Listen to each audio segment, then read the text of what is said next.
Olá, está no ar mais uma edição do Negócios na Pauta.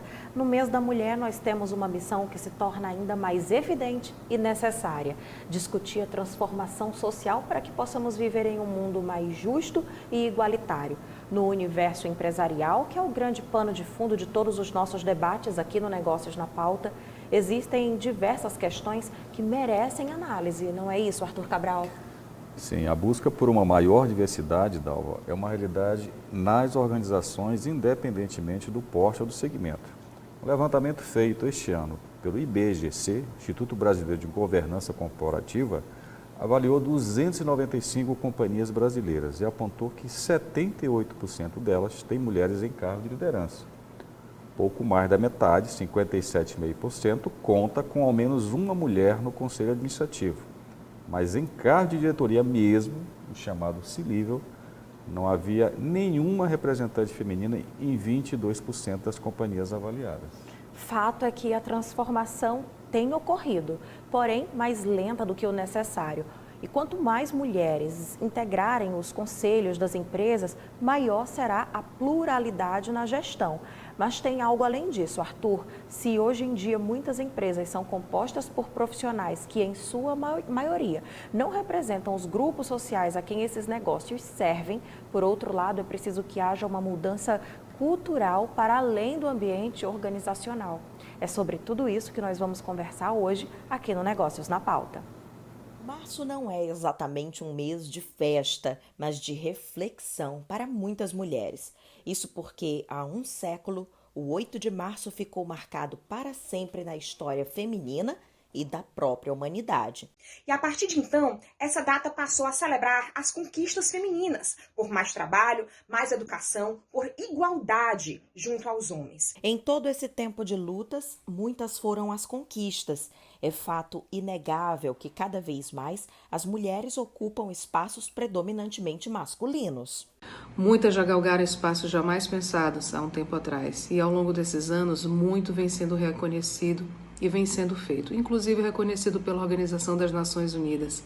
Eu tenho muito prazer de destacar a presença maior feminina no setor de infraestrutura e logística, no setor portuário, no setor de comércio exterior, setores esses que são tão importantes para o nosso PIB, tão importantes para a economia global. Núbia tem local de fala nesse aspecto.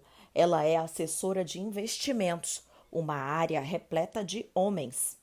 Isso, de certa forma, não é para amedrontar. Eu, pelo menos, não me sinto amedrontada de forma alguma. Pelo contrário, eu me sinto movida cada vez mais pelo desafio.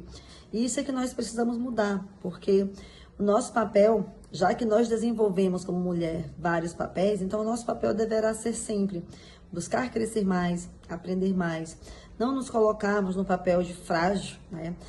Na verdade, é um papel rotulado, né? Que a mulher é frágil, na verdade, não é bem assim. Nós temos força, nós temos vontade, nós temos querer, nós temos capacidade tanto quanto qualquer outra pessoa, qualquer outro homem. Então a gente tem conseguido romper inúmeras barreiras do preconceito, porque sim, ainda sofremos preconceito pelo simples fato de sermos mulheres. Constantemente mulheres têm sido questionadas das ocupações dos espaços de poder e decisão como se não tivesse conseguido chegar sozinha e fosse colocada e não estivesse por mérito e sim por indicação. E cada vez mais a gente tem conseguido demonstrar a nossa capacidade, que pese a gente venha lutando historicamente por uma igualdade salarial que ainda não chegou, mas que se aproxima porque cada vez mais temos visto mulheres ocupando espaços de poder e decisão. E claro, representatividade importa. Apesar dos avanços, muito ainda precisa ser feito. Ainda tem situações em que mulheres ficam por muito tempo nos bastidores, muitas das vezes até tomando as principais decisões e fazendo as principais ações, mas sem o reconhecimento. E a gente passa por algumas situações, como estudos recentes que falam do interrupting, que é a interrupção da fala da mulher pelo homem, ou bro-appropriating, que é a apropriação da ideia da mulher pelo homem, né? O fato de muitas das vezes os homens só ouvirem outros homens. Então são estudos psicológicos que vêm demonstrando o quanto esse machismo estrutural vem impactando na nossa sociedade. Ainda há muito a conquistar. Por exemplo, somente 15% do nosso Congresso Nacional é ocupado por mulheres. Na maioria das empresas, das grandes empresas, os cargos de chefia ainda são ocupados, em sua maior parte, por homens, apesar de termos muitas e muitas mulheres extremamente competentes no mercado de trabalho. Inclusive, hoje no Brasil, a maior parte dos formandos em curso superior são mulheres. E eu levanto a bandeira do empreendedorismo feminino porque penso que esse é o caminho para que nós possamos conseguir a nossa independência financeira. É graças a isso que nós vamos poder dizer o que queremos, escolher nossos caminhos, nossos objetivos, evitar qualquer tipo de violência, evitar qualquer tipo de preconceito. As mulheres precisam entender que é através do nosso trabalho que a gente vai conseguir ir mais longe. Nós precisamos nos preparar. Muitas mulheres empreendem por necessidade, porque tem que estar em casa, cuidando de seus filhos, com dupla ou até tripla jornada. E precisamos nos capacitar para que essas empreendedoras se transformem em empresárias. É assim que a gente vai conseguir conquistar o nosso espaço. Nós acabamos de ouvir depoimentos fortes e corajosos de mulheres que desbravaram a escalada profissional. Olha só, este dado, cerca de 14% das cadeiras de conselhos empresariais hoje no Brasil são ocupadas por mulheres nas empresas de capital aberto. Desde que se começou a falar da importância da diversidade de gênero nas companhias, esse número vem aumentando, ainda que vagarosamente, Arthur.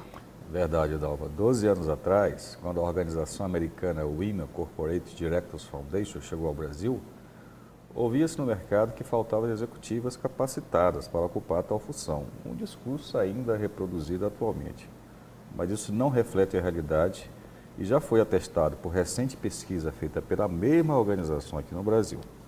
Então vamos apresentar aqui a nossa convidada de hoje. Nós temos a presença de Vera Martins, mais uma vez conosco, a presidente da ABRH Maranhão, e a Francila Soares, gerente de relacionamento com clientes da Equatorial. Sejam muito bem-vindos, Vera, Francila. Obrigada. Para a gente começar esse papo sobre ser mulher no ambiente corporativo, nas empresas e escalar, sonhar, se permitir sonhar com o mais alto cargo dessa organização, realmente é um assunto que mexe com muitas questões. Então, eu acho que de saída, Arthur, a gente pode ouvir delas duas que ocupam hoje cargos de liderança, como foi esse desbravar pessoal na vida de vocês, e aí sim partir para o restante do nosso bate-papo. Então, posso começar com você, Vera, depois a gente ouve a Francila. Ok, obrigado mais uma vez pelo convite, é um grande prazer estar aqui. A minha trajetória, né, como liderança, ela foi de alguma forma muito natural, porque acho que muito rapidamente eu apresentei traços, né, de liderança e desejos, né, de ser uma líder empresarial. E ocupei cargos executivos bastante relevantes na minha carreira. Entretanto, eu não fiz como os homens fazem, que eu acho que é isso uma grande diferença entre mulheres que têm mais sucesso na carreira do que os homens, né? Quando você faz do que outras. As mulheres normalmente elas não sonham em cargos altos dentro das organizações. Diferente dos homens que quando entram numa organização, eles sonham em ser o CEO da empresa. Então é muito novo, né, essa lógica de mulheres ocupar cargos de conselheiras, aspirarem por serem C-levels em companhias. É mais comum, eu fiz carreira na área de gestão de pessoas, é mais comum você encontrar, por exemplo, mulheres executivas de RH, de recursos humanos, gestão de pessoas, do que, por exemplo, em áreas operacionais. Verdade. Então, como eu fiz carreira, esse meu caminho era mais óbvio, digamos assim. Mas, por exemplo, se você conversa com uma engenheira que aspira a cargos, né, operacionais, de gerenciamento operacionais, de lideranças operacionais, eles são mais raros. É aquela carreira dita masculina. Aquela Exatamente. carreira pensada para um universo que não o feminino. Porque esse é um debate que existe até hoje. Verdade. Do que é feminino, do que é para a mulher, do que é para o homem. Tem algumas quebras de paradigma, né? Recentemente, uma engenheira da Fiat, Jeep, né?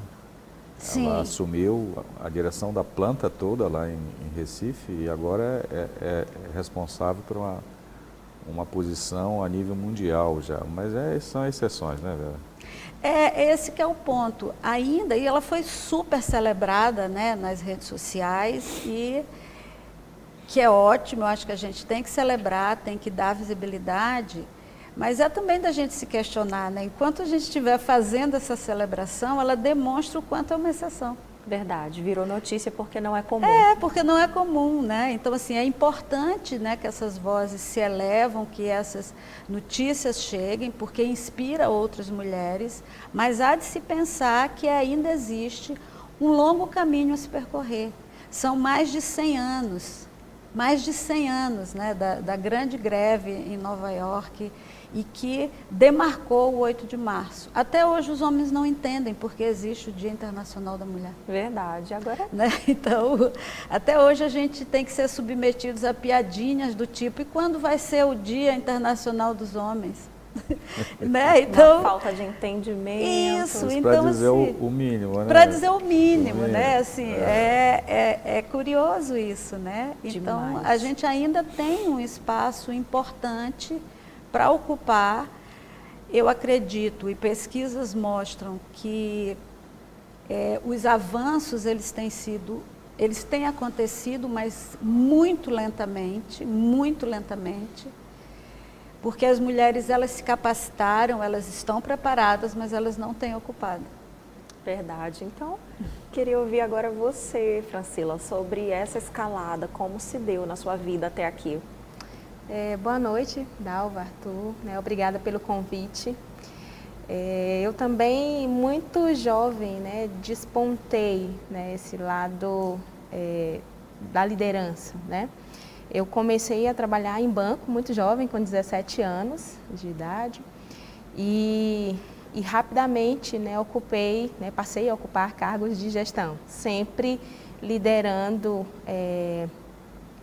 grandes grupos, né, de colaboradores, e passei 10 anos então no banco até chegar ao setor elétrico, né, que é um setor que comumente, né, é dominado pelos homens, né, você não tem tantas mulheres no setor elétrico, mas a gente observa essa valorização hoje, né, da mulher por ser mais detalhista, né, por pensar muito mais em planejamento, né, em estar conectada hoje, buscar essa conexão com os consumidores, com o lado tecnológico, com a empatia, é uma conexão que a gente fala com o coração, né, não pura e friamente só buscar o atendimento, mas entender, né, qual é a necessidade desse cliente, né, e eu me sinto hoje extremamente feliz, né, como mulher valorizada em uma empresa que abre essas portas, né, que cada vez mais tem permitido a chegada de mulheres, e mulheres que estão na diretoria, né, mulheres que estão no campo, mulheres eletricistas, mulheres construindo redes, mulheres no centro de operações. Então, fico feliz. Há um caminho ainda, né, a ser percorrido, né? A gente observa que precisa haver mais oportunidade, mas principalmente eu entendo que é hora das mulheres perceberem que elas são capazes, que elas podem sonhar e realizar, né? Que elas podem ter a sensibilidade na alma, mas podem ter o sangue nos olhos para realmente buscar cada vez mais esse espaço, né, no mercado de trabalho. Que bacana, né, Arthur, ouvir esses depoimentos, porque eles inspiram. Muitas mulheres, como a Vera colocou ainda há pouco, buscam formas de contar historinhas para si, numa tentativa de se sabotar. Não, deixa isso para lá, não é para mim, não é, Arthur? E aí são muitas as questões, muitos os desafios, mas a gente vai aproveitar essa deixa e leva esse papo para o outro bloco do programa, a gente faz agora um rápido intervalo e volta já já com mais debates sobre a mulher no universo corporativo. É já já.